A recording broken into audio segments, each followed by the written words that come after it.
अंधेरी रातें YouTube channel पर आप सभी का बहुत बहुत स्वागत है। भूत प्रेत, चुड़ैल पिशाच आदि की डरावनी कहानियां सुनने के लिए चैनल को सब्सक्राइब करें और जुड़ जाएं हमसे। तो चलिए अब कहानी को शुरू करते हैं। रात के सन्नाटे में वह आवाज आदित्य के कानों में गूंज उठी। मैं लौट आऊंगी।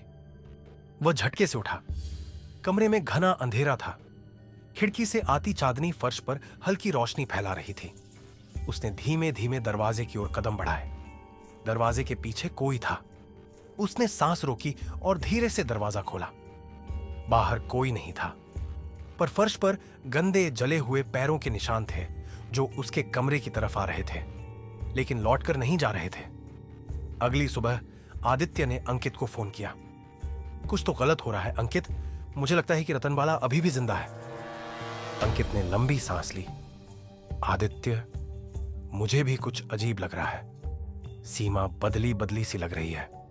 वह ठीक से बात नहीं कर रही और रात में उसके कमरे से किसी औरत के रोने की आवाज आती है। हमें उससे मिलना होगा। जब वे सीमा के घर पहुंचे तो वहां अजीब सी खामोशी थी। सीमा सोफे पर बैठी थी, लेकिन उसकी आंखें एक जगह स्थिर थीं। उसके नाखूनों के किनारे काले हो चुके थे और उसकी हथेलियों पर गहरे जलने के निशान थे। सीमा, तुम ठीक हो? आदित्य ने धीरे से पूछा। सीमा ने कोई जवाब नहीं दिया। तभी उसने धीरे से सिर उठाया और उन दोनों की तरफ देखा। उसकी आंखें पूरी तरह काली हो चुकी थीं। अंकित घबराकर पीछे हटा, लेकिन सीमा झट से खड़ी हो गई और बेहद धीमी आवाज में फुसफुसाई, मैं लौट आई हूं। और फिर सीमा हवा में उठ गई। उसके चारों ओर काला धुआं बनने लगा और उसकी त्वचा जलने लगी। अचानक कमरा ठंडा हो गया और एक भयानक जलती हुई परछाई उसके पीछे उभर आई। तुम मुझे मार नहीं सकते। अंकित ने जल्दी से पंडित रामलाल को फोन किया। पंडित जी तुरंत आ गए और उन्होंने मंत्र पढ़ना शुरू किया। सीमा चीखने लगी और पूरे कमरे में कंपन होने लगा। दीवारों पर रक्त से बने अजीब चिन्ह उभर आए। यह आत्मा अभी पूरी तरह नष्ट नहीं हुई थी। पंडित जी चिल्लाए। उन्होंने गंगा जल फेंका, लेकिन इस बार रतनबाला की आत्मा पर उसका कोई असर नहीं हुआ। अब तुम्हारे मंत्र काम नहीं करेंगे बूढ़े पंडित। पंडित जी के चेहरे पर चिंता की लकीरें उभर आईं। हमें इसके असली शरीर को ढूंढना होगा, कुछ ऐसा जो अभी तक नहीं जला।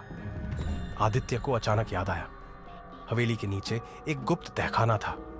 उन्हें वहां जाना होगा, पर यह आसान नहीं था। हवेली अब भी रतनबाला की बुरी आत्मा के साए में थी। उन्होंने एक तांत्रिक यंत्र लिया और रात के समय वहां पहुंचे। तहखाने में घुसते ही ठंड लगने लगी। नीचे उतरते ही उन्हें एक पुराना लकड़ी का ताबूत मिला। आदित्य ने डरते डरते ताबूत खोला। अंदर एक सूखी हुई लाश पड़ी थी, पर यह कोई साधारण लाश नहीं थी। इसकी आंखें अब भी खुली थीं और उनमें गहरा अंधेरा भरा था। तभी अचानक ताबूत के अंदर की लाश हिलने लगी। मैं हमेशा के लिए लौट आई हूं। पंडित जी ने जल्दी से मंत्र पढ़ना शुरू किया और लाश को आग लगाने की कोशिश की, पर आग बुझ गई। यह आत्मा इतनी शक्तिशाली हो चुकी है कि इसे नष्ट करने के लिए हमें किसी बलिदान की जरूरत होगी। आदित्य आगे बढ़ा। मैं इसे खत्म करने के लिए कुछ भी करूंगा। पंडित जी ने कहा, अगर तुम इसकी आत्मा को अपने अंदर खींच सको तो हम इसे हमेशा के लिए बंद कर सकते हैं। अंकित ने घबराकर कहा, आदित्य, यह मत करो। पर आदित्य ने आंखें बंद की और मन ही मन मंत्र पढ़ने लगा। जैसे ही उसने मंत्र पढ़ा, ताबूत से एक काली आत्मा बाहर निकली और सीधी आदित्य के अंदर समाने लगी। आदित्य की आंखें सफेद हो गईं और उसका शरीर कांपने लगा। अब मैं ही रतनबाला हूं, उसने गहरी भयानक आवाज में कहा। पंडित जी ने तुरंत यंत्र से उसे बांधने की कोशिश की, पर अब आदित्य के अंदर रतनबाला की ताकत आ चुकी थी। तुम लोग मुझे कभी रोक नहीं सकते। वह हवा में उठा और अचानक जोर से चीखा, आग! अंकित ने जल्दी से मशाल उठाई और ताबूत को आग लगा दी। जैसे ही ताबूत जला, आदित्य ने भयानक चीख मारी और उसके शरीर से काले धुएं की एक परछाई बाहर निकली। रतनबाला की आत्मा हवा में फड़फड़ाई और फिर वह जलकर राख में बदल गई। आदित्य जमीन पर गिर पड़ा। गांव में फिर से शांति लौट आई। सीमा ठीक हो गई। आदित्य को कई हफ्तों तक बुरे सपने आते रहे, लेकिन धीरे धीरे सब सामान्य लगने लगा। सबने सोचा कि अब रतन बाला का श्राप हमेशा के लिए खत्म हो चुका था। लेकिन कुछ महीनों बाद एक अंधेरी रात में हवेली के खंडहरों के पास एक बच्चा खेल रहा था। अचानक हवा में एक जली हुई कलाई उभरी और उसने बच्चे का हाथ पकड़ लिया। बच्चे ने डर कर चीख मारी और हवेली की राख से एक धीमी डरावनी फुसफुसाहट आई।